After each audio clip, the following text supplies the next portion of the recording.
E antes de começar também com o no break, eu prefiro também falar sobre o protetor de surto e filtro de linha, né? Porque todo no break bom vai ter esse dispositivo, né? E além do mais também, quem não tem condição de ter um no break no momento, é importante considerar pelo menos um protetor de surto. O filtro de linha é meio que opcional, porque as fontes elas já fazem o trabalho, né, de filtrar, né? Mas o protetor de surto é essencial, né? E eu vou explicar como funciona, né, o protetor de surto, né, e o filtro de linha. E esse dispositivo é os dois juntos, né? Então, primeiro, o protetor de surto, essa primeira parte aqui. E o filtro de linha é essa segunda parte aqui. Então, vamos então colocar a explicação, né? Primeiro que é importante entender, né, que existe dois tipos de fase no Brasil, né? O monofásico, ou seja, a fase só vai por um polo, e esse outro polo é neutro, ou seja, a tensão é zero. E a tensão aqui, ela é 127, por exemplo.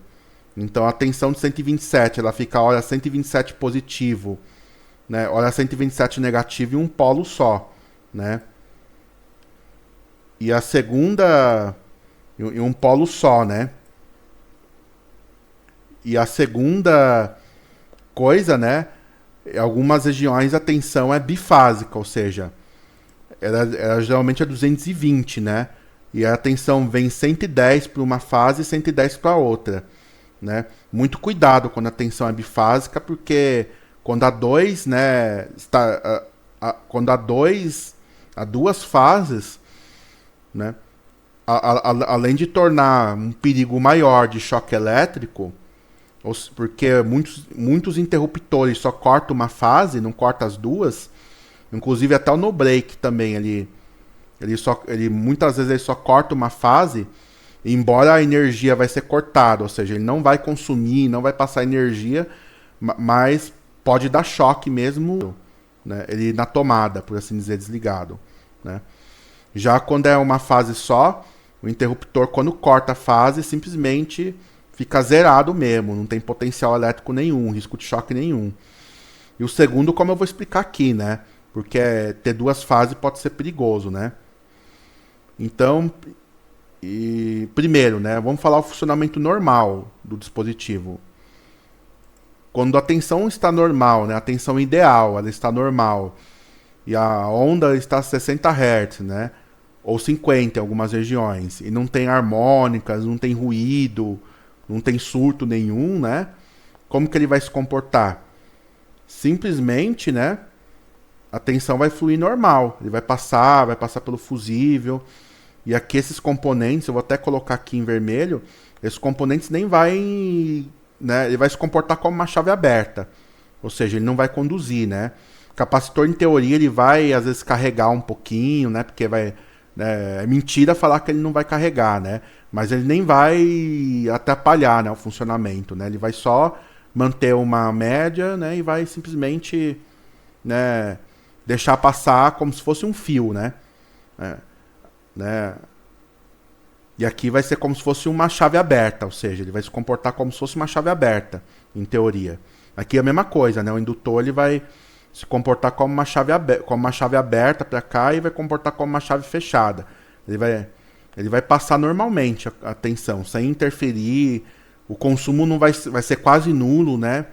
Porque esse dispositivo não vai estar tão, né? Eles são pequenos, né? Eles não são grandes.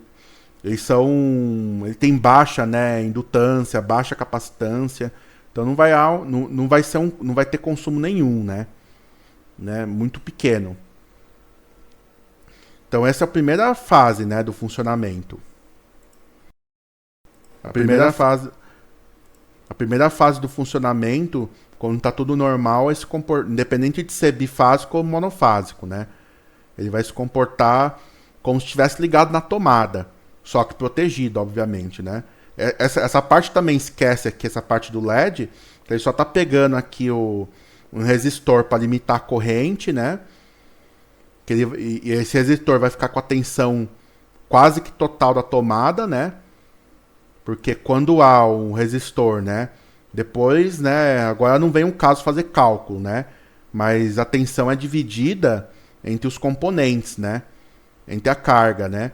E aqui, como a resistência é maior do que o LED, a tensão maior vai ficar no resistor e a tensão menor vai ficar no LED, né? E a mesma coisa a corrente, né? Ele vai, além dele limitar a corrente, a tensão maior fica aqui, né? E a tensão menor fica aqui, né? Não vem ao caso calcular, né? Aí ele vai só acender para dizer que está ligado, mas não vem ao caso essa parte.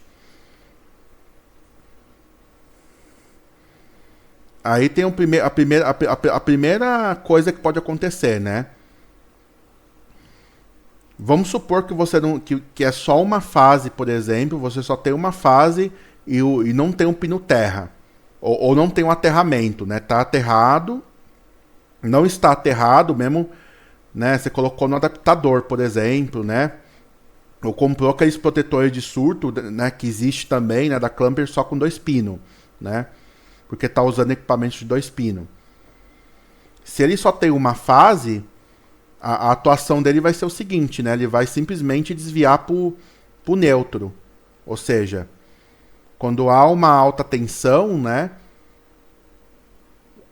Como às vezes um raio, um surto, né? Ele simplesmente ele vai cortar, né, a tensão do equipamento aqui e vai conduzir para o neutro, né? Então aqui ele vai se comportar como um curto-circuito aqui. Para tensões monofase, sim. O único problema só é se o surto também ir para o neutro, né? Porque geralmente o aterramento é feito na própria casa. Já o neutro é um neutro público. Então, se também o neutro tiver com surto, ele não vai conseguir atuar, né? E vai BUM pro equipamento, né? Vai BUM pro seu equipamento. Então, se ele for 2 fases ou vir também no neutro surto, simplesmente é BUM no seu equipamento, se não tiver aterramento. BUM no equipamento, se não tiver aterramento. BUM no equipamento, se não tiver aterramento. Agora o segundo modo de atuação, né? É quando ele é monofásico, né? E simplesmente, né? Ele tem um aterramento. O que ele vai fazer? Ele vai simplesmente fazer esse circuito, né? Ele vai passar, né? E esse varistor ele vai atuar e vai mandar pro terra. Que é aí que entra o terceiro pino, né? Então nunca arranca o terceiro pino, né? Primeiro, nunca deve arrancar o terceiro pino, né? Além de perder a garantia e além também do seguro de casa, em caso de incêndio, em caso de queima, não cobrir, né? Ainda por cima vai acabar com a eficiência do seu equipamento.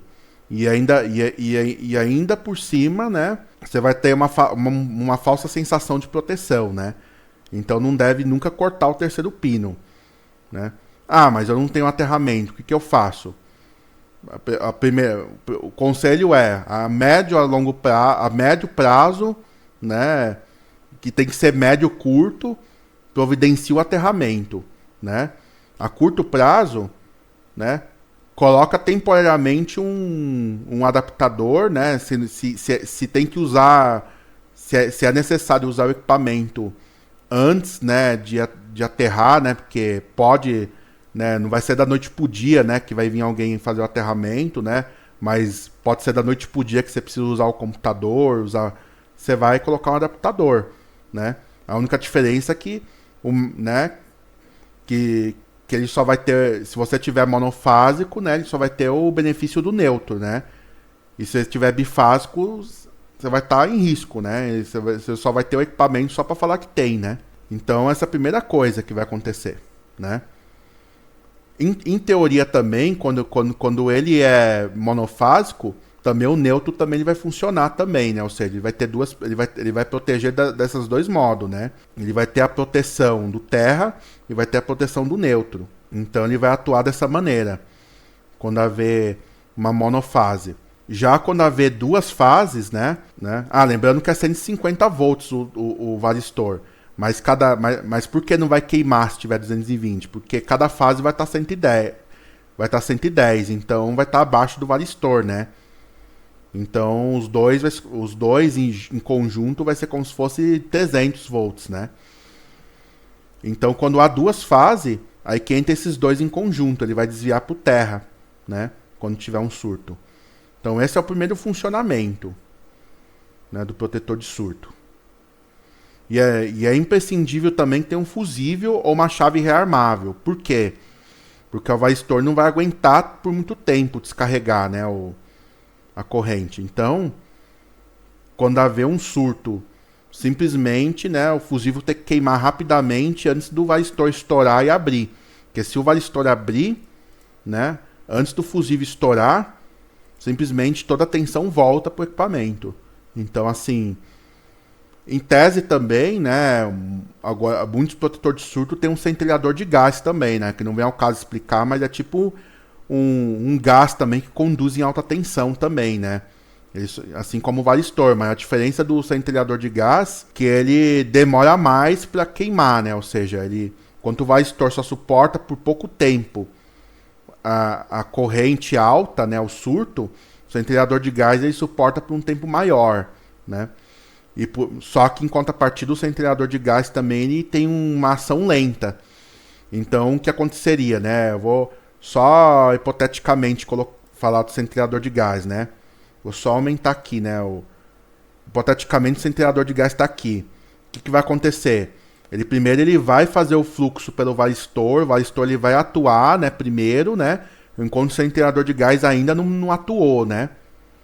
Aí, a partir do momento que o centelhador de gás começar a atuar, né, ele vai fechar o curto, né, seja no terra, seja no neutro, né. Ele vai fechar um curto, né, também, e vai tirar a energia do varistor, né. O que dá uma dupla proteção, né. Agora é o filtro de linha, né. O filtro de linha vai ter esses dois componentes, né, o capacitor e o indutor.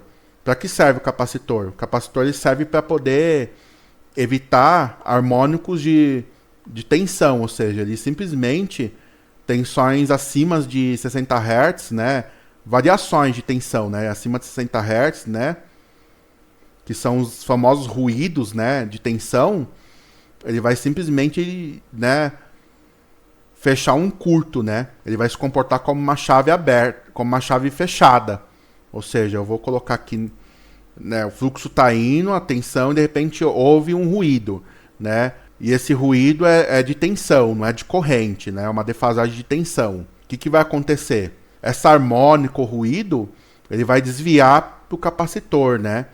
E só vai deixar passar os 60 Hz aqui, né? 60 Hz ele vai passar, né? A onda de 60 Hz vai passar e as outras ondas harmônicas, né? De 120 Hz, 180 Hz, né? Que são harmônicas de alta frequência, ele vai simplesmente desviar para o neutro ou para a segunda fase, né? Nesse caso, né? Nesse caso não influencia, né? Ele vai desviar, ele vai se então aqui ele vai se comportar como um curto, né? De alta frequência e como uma chave fechada de baixa frequência. Então ele vai se comportar como um filtro baixa. A mesma coisa o indutor aqui, né? O indutor, no caso, ele evita que correntes, né? De alta frequência, né, ainda mais fonte chaveada gera muita corrente de alta frequência. Ainda mais se não tiver PFC ativo, né? Ou lâmpadas a LEDs, né? Ou quando há um ligamento e desligamento de um motor, né? Então há uma harmônica, muitas vezes não só na tensão, mas também na corrente. E o que o indutor ele faz? Ele simplesmente dá um curto. Ele dá um curto na corrente, né? Ou seja, ele começa a induzir, né? E desviar também a tensão, a alta corrente também. Então ele simplesmente bloqueia, né, a variação, deixando assim a senoide mais suave, né? O que torna uma suavidade maior, né? De quebra, né? Que não é o objetivo, né? Do filtro também. Mas ele também ele é muito importante também para ele também evita que micros interrupções de tensão também passe para cá, né? Há uma microinterrupção, né? Ele vai passar, né? E além do mais também muitos no breaks, né? Senoidal puro, como eu vou explicar mais para frente, ele tem esse filtro também na saída. E para que ele serve? Durante uma comutação, né, do relé, né, o relé vai fazer uma comutação, ou quando há uma troca, né, da rede para o inversor, esse filtro também vai suavizar, né, a comutação, né, ele vai evitar que a fonte fique sem energia, né, diferente dos estabilizadores ruins, né, que quando há uma comutação ele perde a tensão, né, há uma interrupção. Eu tô falando no break iterativo, né? Porque os no break de dupla conversão, eles não precisam tecnicamente, né? Porque a onda já sai pura, né? E também não tem tempo de transferência, né? Mas mesmo assim, né? Para poder gerar uma senoide pura, é usado um filtro passa baixa mesmo. Um pulso PWM de alta frequência, né? E é suavizado por uma onda senoidal.